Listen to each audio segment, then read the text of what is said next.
Welcome back to the deep dive. Today, we've torn through some fascinating source material on an educational model that, well, it really challenges everything we think we know about how a school should be run. It really does. We are taking a trip, conceptually at least, to Thailand to study a place called the Bamboo School. And this is deep dive into genuine structural innovation. The sources all point back to one person, Machai Viravidya. He's a figure who is globally recognized for these, well, radical and incredibly effective approaches to social change. Right, and many people might know his name from his earlier work. The stuff he did in public health was, legendary. He used humor and some pretty unconventional methods to lower Thailand's population growth rate so dramatically. But we are setting that aside today. That's a whole other deep dive. Exactly. Today, we're focusing purely on his later mission, which is just as disruptive, really. He's trying to transform education. Moving from population control to a pedagogical revolution, you could say. Yeah. So our goal is to really unpack the model of this bamboo school. It was founded in 2008. And we want to understand its mandate, which is, it's explicit and it's super ambitious. It is.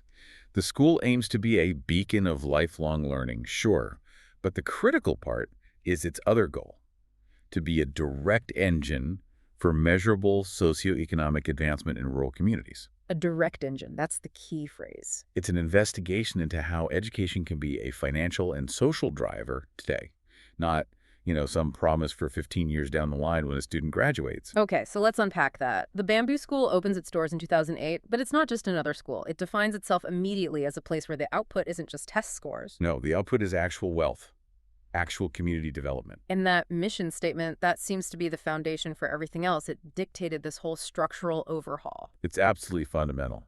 Typically a school's strategy is all about curriculum design. What books are we reading? What math are we teaching? Here, the unique strategy that unlocks that socioeconomic outcome is all about how the school is managed. They built a decentralized, student-led enterprise. Okay, decentralized and student-led. I read that, and honestly, my eyebrow went up.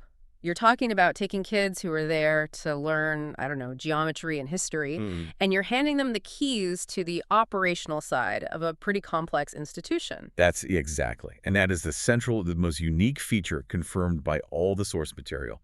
Students play this crucial, and in many cases, a majority role in the actual day-to-day operational management of the school. So this is way beyond a typical student council that just plans the prom. Oh, miles beyond. They are the active management committee. We're talking real leadership roles. Like budget decisions, procurement. Budget decisions, procurement, maintenance scheduling. Right. The real administrative functions that require, real-world skills. So students are shifting from being these passive recipients of information to being, like fully vested operational shareholders in the school itself. That's a great way to put it. They're shareholders. And what's really fascinating is that this management responsibility, it's distributed across all age groups. All age groups? What do you mean? Right down to the youngest children. It's not just the high school seniors managing the budget. This participatory model has a twofold impact. One is community development, and the other is personal skill mastery. Okay, let's stick with that community impact piece first. It seems like a massive weight to put on kids, telling them, hey, your education is the tool for transforming the economic reality of your village. It's a huge mandate. So how do they actually do that, practically speaking? They do it by turning lessons into immediate income-generating practice. The school model intentionally teaches students practical, marketable skills right from kindergarten. Skills that are designed to directly affect their parents' income, their community's income, like right away. Give me a concrete example of that, because marketable skills in kindergarten sounds like a great tagline, but... It does, but it's real. The classic example from the sources is the mushroom farming initiative. Okay, so young students, we're talking kindergarten, maybe up to grade 3, they aren't just reading about fungi in a science book. Right. They're taught the entire process of cultivating oyster mushrooms. They learn how to source the spores, manage the humidity, track the growth cycle. And this is the most critical part, how to market the product. So their science project is literally a micro business. Precisely. They are responsible for the entire supply chain and for the revenue it generates. Then the kids take these skills, and the school provides materials and support. Okay. And they go back to their homes. They help their families set up small mushroom cultivation huts, right there in their village or on their family farm. Wait, hold on. So a student comes home from school and can immediately, like that week, increase their family's income through something they learned in class that day. Yes, that's it. That connection between educational input and economic output couldn't be more direct. That's what they mean by socioeconomic advancement. It is the ultimate form of applied learning. It completely bypasses that long lag time we always assume exists between getting an education and seeing a financial return. But it can't just be the little kids growing mushrooms. No, of course not. The older students, they're the ones handling the really complex operational management of the whole campus. So what kinds of jobs are we talking about for, say, middle and high school students? Are they rotating through these roles? They are long-term functional responsibilities, and they're essential to the school running. For example, you have students who are in charge of procurement. So they're negotiating contracts. They are negotiating contracts for everything from school supplies to the food for the cafeteria. You have other student teams managing the maintenance and the physical upkeep of the facilities. Which means what? Scheduling, budgeting for repairs? Yes, and leading teams of younger students, or even hiring and managing external laborers for a specific job. Wow. I imagine the stakes for making a mistake are incredibly high, which is probably the whole point. It is the point. If a student managing the food supply chain miscalculates, the entire student body feels that impact at lunchtime. That's real-world accountability.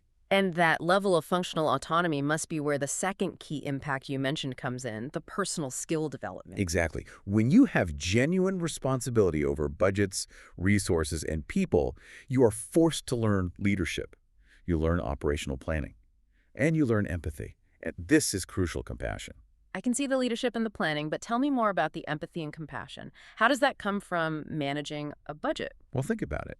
When students are the ones making decisions about how to allocate resources, let's say they have to decide between repairing a leaking roof in one building and buying new sports equipment. Okay. They are forced to weigh the needs of the entire community against individual wants. That's an exercise in empathy. When an older student is mentoring a younger one who's struggling with their mushroom enterprise, they're exercising compassion. They're learning to teach, not just to follow orders. They're learning that effective management is actually about serving and understanding the needs of your peers. Fundamentally, yes. That's fascinating. It just flips the traditional model on its head. In most schools, students might learn about leadership in, a civics class. Here, they're learning resource management by actually managing the resources of a campus. The management experience is the curriculum. The school itself becomes this living laboratory for community development and entrepreneurship. So the skills are immediately transferable. If they're mastering supply chain logistics by ordering cafeteria food, they can apply that to managing a local co-op or their family business the moment they leave school. Or even while they're still in school. This is the key. The model is training current agents of development, not just future graduates. So that's how the student management model directly leads to socioeconomic advancement. The skills are applied, not theoretical. Absolutely. And, this model isn't just a theory. It's proven to be so effective that other schools have started paying close attention. Oh, that's interesting. So it's being replicated. It is. Our sources indicate that hundreds of other schools across Thailand have already adopted elements of this strategy. Hundreds. Wow. Particularly the integration of community enterprise, like the mushroom farming, and some level of student-led management. That kind of widespread adoption is the strongest proof point you can have, isn't it? It suggests the principles are scalable, they're transferable. And it builds on Machai Viravaidya's whole philosophy. Right. Yeah. He has a track record of using unconventional means to empower citizens to create their own change. He trusts the local community. And in this case, the local community is the student body itself. Precisely. The model views students not as subjects to be taught, but as human capital to be mobilized right now. It's a critical structural change that maximizes community wealth and skill building at the same time. Okay, so let's just summarize this for a second. We've taken a deep dive into the Bamboo School, a 2008 initiative that completely redefined its purpose. It's using this radical model of student management to instill leadership, enterprise, compassion, all while making sure that students are actively driving social and economic development in their own communities through hands-on learning, right from kindergarten. And that really brings us to the final question, the thing for you to chew on after this deep dive is over. Yeah. Given the Bamboo School's proven success, Success in leveraging student self-governance to translate education into measurable income for families and communities. A strategy born out of, real immediate economic need. Exactly. So should schools in countries with established resources, richer countries where that same urgency might not be quite as acute, should they adopt this level of student self-governance in their elementary, middle, or high school systems? That's the question, and more specifically, which parts of it? Should we be transferring real management power like budgeting or procurement, or running a school-based enterprise to students globally? What lessons about making students true stakeholders in their own institution could we learn? Could it address some of those common complaints we hear all the time about, disconnected or abstract learning, even in the most highly resourced education systems? That is the challenge to chew on. We really encourage you to explore the Mackay Foundation and the specifics of this school's operational model. You'll find the links in your source material. We'll see you on the next deep dive.